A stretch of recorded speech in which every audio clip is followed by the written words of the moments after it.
माननीय अध्यक्ष, आदरणीय मुख्याध्यापक सर, तसेच सर्व शिक्षक वृंद आणि माझे प्रिय विद्यार्थी मित्रांनो, माझं नाव क्रिश जयंत राठोड आहे. मी इयत्ता 9चा विद्यार्थी आहे.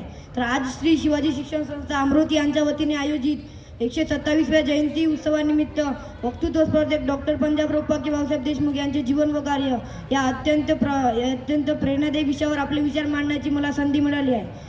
तर शिक्षणाशिवाय समाज आंधळा आहे आणि शेतकऱ्यांशिवाय देश पांगळा आहे हे शब्द केवळ विचार नव्हते, तर हे संपूर्ण आयुष्य कृतीत उतरणारे व्यक्तिमत्व म्हणजे डॉक्टर पंजाबराव उपाख्य भाऊसाहेब देशमुख.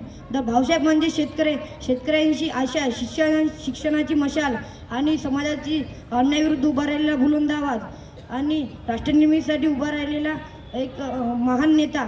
तर आज 127व्या जयंतीनिमित्त त्यांच्या जीवन व कार्याचा विचार करताना प्रत्येक विद्यार्थ्यांच्या मनात एकच प्रश्न उभा राहतो, तर इतका मोठा माणूस होण्यासाठी भाऊसाहेबांनी नेमकं काय केलं? तर त्याचं उत्तर म्हणजे भाऊसाहेबांचे जीवन व कार्य. तर डॉक्टर पंजाबराव उपाख्य भाऊसाहेब देशमुख यांचा जन्म 27 डिसेंबर 1898 रोजी अमरावती जिल्ह्यातील पापड या गावी एका साध्या शेतकरी कुटुंबात झाला. गरिबी, कष्ट आणि संघर्ष हे त्यांच्या बालपणाचे मित्र होते, पण त्यांनी कधीही या परिस्थितीसमोर हार मानली नाही. ते भारताचे पहिले कृषी पदवीधर होते. त्यांनी सिद्ध केले की गरिबी ही अपयशाची कारण नसून ती यशाची पहिली पायरी असते.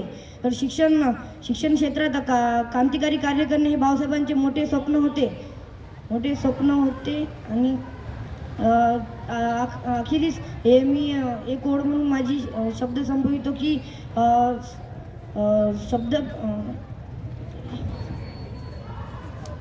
सत्तापेक्षा सेवेला त्यांनी मान दिला आणि शब्दापेक्षा कृतीला त्यांनी स्थान दिला. शेती शिक्षणातून त्यांनी राष्ट्र उभं केले.